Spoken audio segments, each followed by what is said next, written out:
بسم اللہ الرحمن الرحیم۔ میری شادی طے ہو چکی تھی۔ بڑی مشکل سے اماں کی ناک کے نیچے کوئی رشتہ آیا تھا۔ پہلے تو جو بھی لڑکی مجھے اچھی لگتی اس کے گھر والے جہیز اچھا نہیں دیتے، جس کی وجہ سے انکار ہو جاتا تھا۔ اب اماں کو جو لڑکی اچھی لگی تھی وہ تھی تو غریب گھرانے کی ہی، مگر جہیز ہمیں گاڑیاں بھر بھر کر ملا تھا۔ لڑکی عام صورت سی تھی، مگر اس لڑکی کے والدین مجھے گاڑی بھی لے کر دے رہے تھے، تو انکار کون کرتا۔ خیر میں دلہا بنا بیٹھا تھا، ساتھ دلہن بھی اچھی ہی لگ رہی تھی۔ میں نے دل ہی دل میں شکر کیا کہ شکر ہے دلہن کا کچھ تو روپ نکلا، نہیں تو میرے باس کے سامنے میری کتنی انسلٹ ہوتی۔ میں ایک بہت اچھی فرم میں کام کرتا تھا، جلال اینڈ سنسز کا دور دور تک ڈنکا بجتا تھا۔ میں بھی اچھا خاصا کما لیتا تھا۔ وہ اپنے امپلائیز کو تنخواہ بھی اچھی ہی دیتے تھے۔ میں نے اپنے باس اور ان کی فیملی کو انوائٹ کیا، اس لیے میرے باس جلال احمد اور ان کے 2 بچے آئے تھے۔ بیوی تو حیات نہ تھی۔ میں باس سے ملنے اسٹیج سے اتر آیا تھا، باس اور ان کے بیٹے سے ملا، جبکہ ان کی بیٹی ماہا نے میرا ہاتھ تھام کر مجھے مبارکباد دی تھی۔ آہ کیا چھا جانے والی شخصیت تھی ماہا کی، میں تو دیکھتا ہی رہ گیا۔ وہ بھی بڑی بے باکی سے مجھے دیکھ رہی تھی۔ میں ان سے مل کر واپس اسٹیج پر جا پہنچا۔ میری ساری توجہ کا مرکز ماہا ہی تھی۔ وہ بھی مسکرا مسکرا کر مجھے دیکھتی رہی۔ اس ساری محفل میں مجھے ماہا کے سوا کوئی نظر ہی نہیں آیا تھا۔ ہم نے آنکھوں ہی آنکھوں میں بہت سے فاصلے سمیٹ لیے تھے۔ تقریب ختم ہوئی، میں اسٹیج سے نیچے اترا تو ماہا میرا ہاتھ تھام کر مجھے ایک کونے میں لے گئی۔ اس نے بنا کوئی لگی لپٹی کرنے کے صاف صاف کہہ دیا، اکبر میں تم سے شادی کرنا چاہتی ہوں، آج اور ابھی، مگر میری ایک شرط ہے۔ اس شادی کے لیے تمہیں اسی لمحے اپنی بیوی کو طلاق دینا ہوگا، فیصلہ سوچ سمجھ کر کرنا۔ وہ اتنا کہہ کر میرا ہاتھ چھوڑ کر چلی گئی۔ میں شدید بے چینی میں مبتلا تھا۔ میں چپ چاپ اپنے بیڈ روم کی جانب بڑھ گیا، جہاں سجی سنوری سی سحرش بیٹھی تھی۔ وہ مجھ سے شرما کر نظریں نیچے کیے بیٹھی تھی، جبکہ میں تو اس الجھن میں تھا کہ کس حق میں فیصلہ کروں۔ میں نے ترازو میں سحرش کے والدین کا دیا ہوا چند لاکھ کا جہیز رکھا، تو دوسرے پلڑے میں ماہا کی کروڑوں کی جائیداد۔ فیصلہ صاف تھا، ماہا کا پلڑا بھاری نکلا۔ اب میں یہ سوچ رہا تھا کہ سحرش سے کیسے جان چھڑاؤں کہ سانپ بھی مر جائے اور لاٹھی بھی نہ ٹوٹے۔ میں بڑے غور سے سحرش کے سراپے کا جائزہ لے رہا تھا، جبکہ وہ میری نظروں کو خود پر پا کر مزید سمٹی ہی جا رہی تھی۔ کافی دیر میں اس کا جائزہ لیتا رہا۔ آخرکار میری نظر اس کے بدنما پاؤں پر پڑی۔ چہر اور پاؤں کی رنگت میں زمین و آسمان کا فرق تھا۔ ہاتھ بھی واجبی سے ہی تھے۔ اٹھو منہ دھو کر آؤ اپنا، یہ جو آٹا منہ پر مل رکھا ہے اس کو اتارو۔ میری آواز پر اس نے سر اٹھا کر مجھے بڑی بے یقینی سے دیکھا تھا۔ آنکھوں میں شکوہ تھا، مگر میں نے نظر انداز کر دیا۔ سمجھ نہیں آئی تمہیں، جلدی کرو۔ وہ بیچاری بڑی مشکل سے اٹھ کر واش روم گئی۔ اس نے وہاں اچھی خاصی دیر لگا دی تھی۔ جب وہ آئی تو اس کی آنکھیں لال انگارہ بنی ہوئی تھی۔ وہ اپنی قسمت پر رو کر آئی تھی۔ میں نے پھر بھی کسی قسم کی کوئی رعایت نہیں برتی۔ میں نے اسے ہاتھ سے پکڑا اور کھینچتا ہوا باہر لے گیا۔ باہر اب بھی مہمان موجود تھے۔ دیکھو دیکھو لوگو، میرے ساتھ کتنا بڑا دھوکہ ہو گیا۔ اتنی پیاری دلہن دکھا کر مجھے یہ سڑا ہوا بینگن دے ڈالا ان لوگوں نے۔ میں اس کو کسی طور پر قبول نہیں کروں گا۔ میری باتیں سن کر میری اماں گھبرائی ہوئی میرے پاس آئی۔ یہ کیا ڈرامہ لگا رکھا ہے؟ میں نے اماں کے کان میں کہہ دیا کہ باس کی کروڑوں کی جائیداد اور اس کی بیٹی۔ اماں مسکرا دی اور بولی، کرتے رہو یہ ڈرامہ۔ میں نے ایک بھی لمحہ دیر کیے بنا سحرش کو طلاق دے دی۔ طلاق کے لفظ سنتے ہی وہ بے ہوش ہو گئی تھی۔ آس پاس کے لوگوں نے آگے بڑھ کر اس پر پانی وغیرہ چھڑکا تھا۔ تبھی ماہا آگے بڑھی اور بولی کہ میں تم سے شادی کروں گی اکبر۔ سب لوگوں کو سام سونگ گیا تھا، آخر یہ ہو کیا رہا تھا؟ باس آگے بڑھے اور بولے کہ ماہا گھر چلو، ایسا ہرگز نہیں ہو سکتا۔ لیکن اس نے قدرے بدتمیزی سے اپنے باپ کا ہاتھ جھٹک دیا اور بولی کہ میرے معاملات میں دخل اندازی مت کرے۔ میں نے اس شام باس کی آنکھوں میں اتر جانے والی بے بسی کو بڑے غور سے دیکھا تھا۔ ان کی آنکھیں بھی نم ہو چکی تھی، مگر وہ چاہ کر بھی کچھ نہ کر پا رہے تھے۔ ماہا کا بھائی عامر باپ کو دلاسا دے رہا تھا۔ میرے باس نے پتہ نہیں بیٹے کے کان میں کیا پڑھ کر پھونکا تھا۔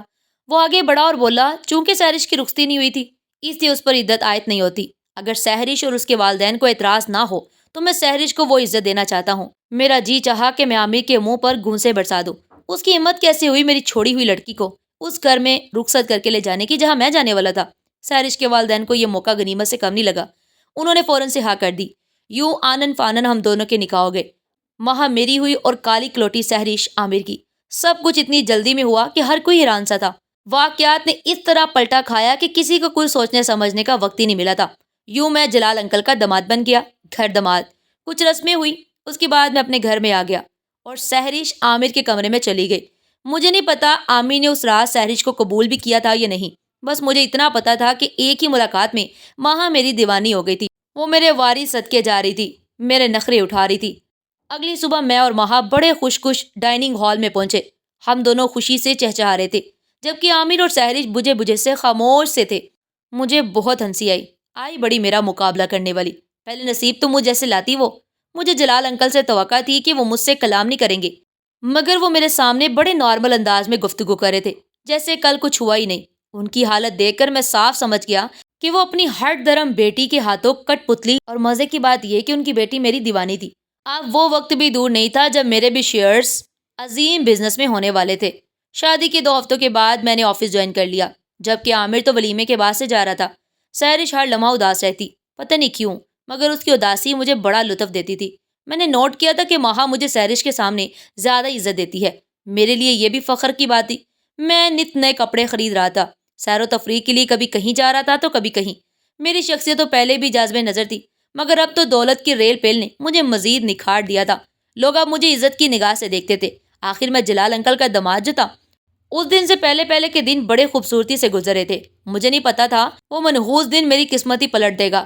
تو ہوا کچھ یوں کہ ایک روز میں نے سحرش کو بڑا اداس سا پایا، جیسے کہ وہ اکثر ہوا کرتی تھی، مگر جیسے ہی عامر گھر داخل ہوا وہ کھلکھلا سی اٹھی تھی۔ عامر بھی اسے بڑی گرم جوشی سے ملا تھا۔ پھر وہ دونوں اپنے کمرے میں چلے گئے۔ میں سوچتا ہی رہ گیا کہ ان کی آپس میں کیسے بن گئی۔ سحرش کیسے خوش نظر آ سکتی ہے؟ خوش ہونے کا تو صرف مجھے ہی حق ہے۔ مجھے نہ جانے کیوں سحرش سے جلن سی ہوئی تھی۔ رات گئے جب وہ کمرے سے نکلی تو سیدھی کچن میں گھس گئی۔ میں بھی سب سے نظر بچا کر کچن میں گھس گیا تھا۔ وہ چائے بنا رہی تھی۔ سحرش کیا مل گیا تمہیں عامر کے ساتھ شادی کر کے؟ تم تو اپنے جیسے کسی مڈل کلاس لڑکے کے ساتھ ہی جچتی۔ پھر دیکھو نہ وہ تمہیں وقت بھی نہیں دیتا اور نہ ہی تمہارا خیال رکھتا ہے۔ تم جانتی ہو آفس میں اس کا کتنی لڑکیوں کے ساتھ چکر چل رہا ہے۔ وہ میری باتوں کو انسنا کر کے چائے بناتی رہی، یعنی میں تو کچھ تھا ہی نہیں۔ اس نے تو مجھے جواب تک دینا گوارا نہیں کیا۔ اتنے میں مہا پانی لینے کچن میں آ گئی۔ اس نے ہم دونوں کو یوں تنہا دیکھ کر نہ جانے کیا مطلب لیا۔ وہ مجھے روم میں لے گئی، مجھ پر خوب چیخی چلائی۔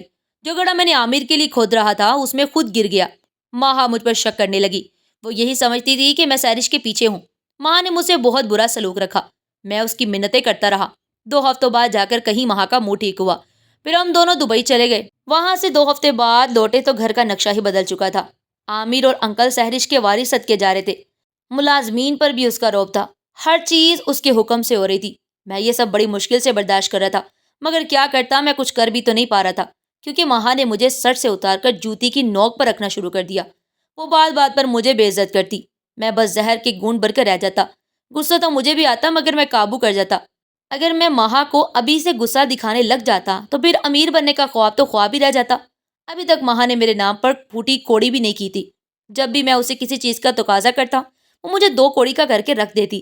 میں نے سحرش کی ایک بات نوٹ کی تھی، وہ عامر کو بہت عزت و احترام دیتی تھی، اس کی کوئی بات نہیں ٹالتی تھی۔ کبھی کبھی میرے دل میں عجیب سی چبھن ہونے لگتی۔ ماہا نے اب یہ طریقہ اپنا لیا تھا۔ وہ جیسے ہی سحرش کو دیکھتی وہ مجھ کو کاٹ کھانے کو دوڑتی، بات بات پر جھڑکتی۔ مجھے بہت انسلٹ محسوس ہوتی۔ ایک رات تو مجھے ماہا نے کمرے سے نکال دیا تھا۔ پھر تو یہ سلسلہ چل نکلا۔ جیسے ہی ماں کا موڈ خراب ہوتا وہ مجھے روم سے نکال دیتی۔ میں نے اس کے بدلتے رویے کی وجہ پوچھی تو اس نے صاف صاف کہہ دیا کہ تم سے میرا دل بھر گیا ہے۔ مجھے اس کی بات بڑی عجیب لگی۔ انسانوں سے بھی بڑا دل بھرتے ہیں۔ میں تو پھر تھا بھی اس کا شوہر۔ ایک روز میری اور ماہا کی بڑی زبردست لڑائی ہوئی تھی۔ وہ غصے میں گھر سے باہر چلی گئی۔ میں نے بھی غصے میں کمرے کی ہر چیز توڑ ڈالی تھی۔ پھر موڈ کو ذرا بہتر کرنے کے لیے میں بھی باہر نکل گیا اور ایک بہترین سا پیزا پوائنٹ چلا گیا۔ میں بیٹھا اپنے آرڈر کا انتظار کر رہا تھا جب اچانک میری نظر کسی پر پڑی۔ میں ہنسنا بھول گیا تھا۔ میری اوپر کی سانس اوپر اور نیچے کی نیچے رہ گئی۔ وہ ماہا تھی اور اس کے ساتھ کون تھا میں اسے پہچان نہیں پایا۔ ماہا کسی لڑکے کے ساتھ ہنس ہنس کر باتیں کر رہی تھی۔ وہ بار بار اس کے کندھے پر اپنا سر رکھ دیتی۔ مجھ سے یہ سب برداشت نہیں ہوا۔ میں ہامتے ہوئے ماہا کی جانب بڑھا تھا۔ میں اپنے پورے زور سے چیخا تھا، یہ کیا بےہودگی ہے ماہا۔ اس نے چونک کر میری جانب دیکھا۔ اس کی نظروں میں بس حقارت ہی حقارت تھی۔ آرام سے، اتنا کہہ کر اب پھر سے وہ اس لڑکے کی طرف متوجہ ہو چکی تھی۔ آخر کیوں؟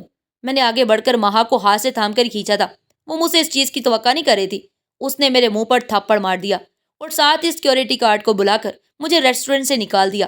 اتنا ہی کافی نہیں تھا، وہ گھر آ کر بھی مجھ پر بہت چیخی چلائی۔ انکل اور عامر حیرت سے دیکھ رہے تھے، لیکن میں نے ان کو کچھ بھی نہیں بتایا۔ اس لیے نہیں کہ ایسی بات سن کر ماہا ان کے دل سے اتر جائے گی، بلکہ صرف اس لیے تاکہ ان کی نظر میں میری عزت بنی رہے۔ میں بہت پریشان تھا۔ کھیل شروع ہونے سے پہلے میرے ہاتھوں سے نکل گیا تھا۔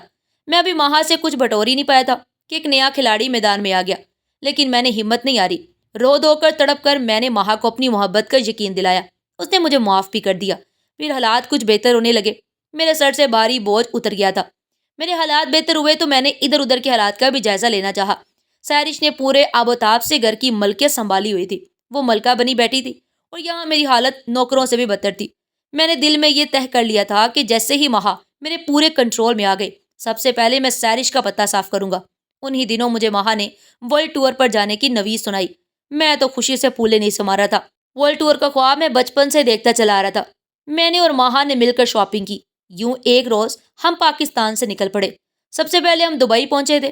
میں انتہائی خوش تھا، سب کچھ اچھا جا رہا تھا، مگر مہا نے کایا ایک دفعہ پھر سے پلٹ دی۔ اس نے ہوٹل میں اپنے لیے اور میرے لیے علیحدہ علیحدہ کمرے بک کروائے۔ میرے پوچھنے پر اس نے کریڈٹ کارڈ میرے ہاتھ میں تھما دیا تھا اور بولی تھی کہ دبئی میں اپنی ذات کی کھوج میں آئی ہوں، میں یہ تلاش کرنا چاہتی ہوں کہ مجھے میری زندگی میں تم چاہیے بھی ہو یا نہیں۔ کریڈٹ کارڈ تو صرف ایک رشوت تھی، منہ آنکھ کان بند کرنے کی۔ مہا مجھے چھوڑ کر اس لفنگے کے ساتھ گھومتی تھی جس کو میں نے اس کے ساتھ پاکستان میں دیکھا تھا۔ میں نے یہ کڑوا گونڈ بھی بھر لیا۔ 3-4 ممالک تو وہ لڑکا ہمارے ساتھ رہا، مگر پھر مہا نے اس کو بھی دھتکار دیا۔ پھر نئے سفر اور نئے لڑکے۔ تقریباً 6 ماہ کی اذیت برداشت کر کے میں جب پاکستان پہنچا تو انکل میری شکل دیکھ کر حیران رہ گئے تھے۔ انہیں مجھ پر رحم بھی آیا تھا۔ اس رات میں نے مہا سے 2 ٹوک بات کرنے کا فیصلہ کیا۔ میں نے صاف صاف پوچھ لیا تھا کہ مہا میں تمہاری زندگی میں کیا حیثیت رکھتا ہوں۔ اس کا جواب کافی کڑوا تھا۔ اکبر، کیا تم نے کبھی مجھ جیسی بگڑی امیرزادیوں کے بارے میں نہیں سنا؟ ہم امیرزادیاں ایک غریب سا لڑکا چن کر اس سے شادی کر لیتی ہیں۔ وہ ہوتا ہے لالچی، اسے زندگی سے جو چاہیے ہوتا ہے، عزت، دولت اور وقار، ہم وہ دے دیتی ہیں۔ شادی شدہ کا ٹیگ لگنے کے بعد ہمیں اپنی منمانی کرنے کی کھلی اجازت مل جاتی ہے، اور جو ہمارے شوہر ہوتے ہیں وہ بس نام کے ہی شوہر رہ جاتے ہیں۔ میری زندگی میں تمہارا بھی یہی مقام ہے۔ ہمارا نکاح نامہ صرف میری عیاشی کا پروانہ ہے۔ تمہیں کیا لگتا ہے کہ اگر میں شادی شدہ نہ ہوتی تو ڈیڈ مجھے یوں ورلڈ ٹور پر جانے دیتے؟ نہیں نا۔ میں نے وہاں کتنے دوست بنائے، مگر تم نے اف تک نہیں کی۔ یہی ڈیوٹی اب تمہیں پوری عمر نبھانا ہے۔ میں مہا کی باتیں سن کر خاموشی سے اٹھ کر باہر چل دیا۔ مہا کی باتوں نے میری آنکھیں کھول دی۔ میں لان میں بیٹھ کر خاموش آنسو بہا رہا تھا جب مجھے انکل کی آواز سنائی دی، برخوردار، یا لان میں اکیلے بیٹھے ہو؟ کیا پھر سے مہا کے ساتھ لڑائی ہوئی ہے؟ ان کی بات سن کر میں زاروں قطار بلک بلک کر رونے لگا۔ پھر یوں ہی روتے روتے میں نے انکل کو مہا کے متعلق سب کچھ بتا دیا۔ وہ اداسی سے سر ہلاتے رہے، پھر بولے تو کیا کہ میرا جھکا سر شرم سے مزید جھک گیا۔ تم نے ہیرے کی تلاش میں ہیرا ہی گنوا دیا۔ تم تو کوئلے کو ہیرا سمجھ بیٹھے تھے، مگر ایسا نہیں ہے۔ وہ واقعی میں سچ کہہ رہے تھے۔ پھر بڑی دیر خاموش رہنے کے بعد بولے، مہا 3 سال کی تھی جب اس کی ماما فوت ہو گئی۔ مہا ہر وقت روتی رہتی تھی۔ میں نے عامر نے اسے اتنا پیار دیا کہ کوئی حد نہیں۔ اس کی ہر جائز و ناجائز بات مانی، تب کہیں جا کر ماما کا دکھ وہ دل سے نکال سکی تھی، مگر تب تک بہت دیر ہو چکی تھی۔ اسی لاڈ پیار میں مہا میرے ہاتھ سے نکل گئی۔ اس نے میری ہر بات کو رد کر کے اپنی ہی مانی۔ تم سے شادی بھی اس نے مجھ سے ٹکر لے کر کی تھی، مگر میں نے اس بات کو بھی نظر انداز کر دیا۔ دیکھو، اگر تم نے اس کا ہاتھ تھام ہی لیا ہے تو یہ سب برداشت کرنے کے لیے تیار ہو جاؤ بیٹا، کیونکہ مہا سدھرنے والوں میں سے نہیں ہے۔ مجھے پتا تھا کہ امیر لڑکیاں کافی بگڑی ہوئی ہوتی ہیں، تبھی تو میں نے اپنے بیٹے کی شادی سحری سے کر دی۔ اب دیکھو نا وہ کتنا خوش ہے، الحمدللہ۔ ان کی بات سن کر میں نے لاؤنج کی جانب دیکھا۔ وہاں سہرش ملکہ بنی بیٹھی تھی، سب کچھ اس کے ہاتھ میں تھا۔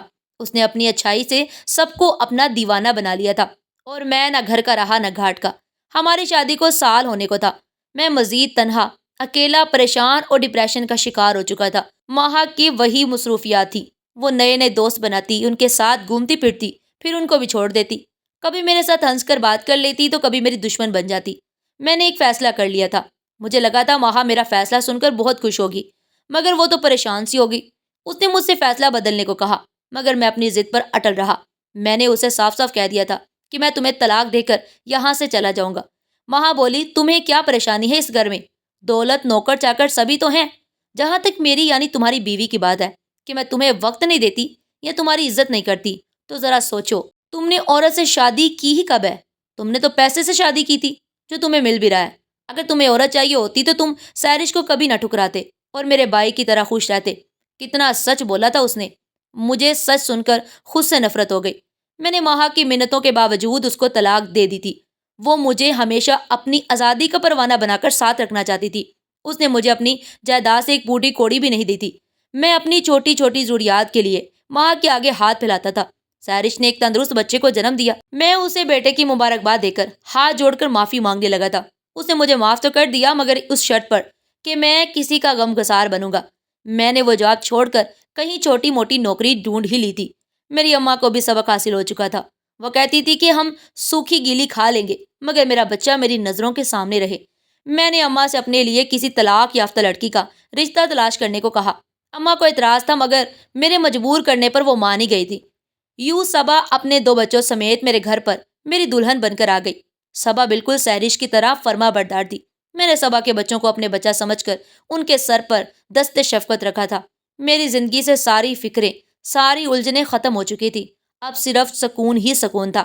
ناظرین، امید کرتی ہوں آپ کو آج کی ہماری یہ کہانی بہت پسند آئی ہوگی، اور اس کہانی سے آپ نے کیا سبق سیکھا کمنٹ باکس میں اپنی قیمتی رائے کا اظہار ضرور کیجیے گا۔ اور کہانی اچھی لگی ہو تو زیادہ سے زیادہ دوستوں میں شیئر کریں، لائک کریں اور سبسکرائب کرنا مت بھولیے گا۔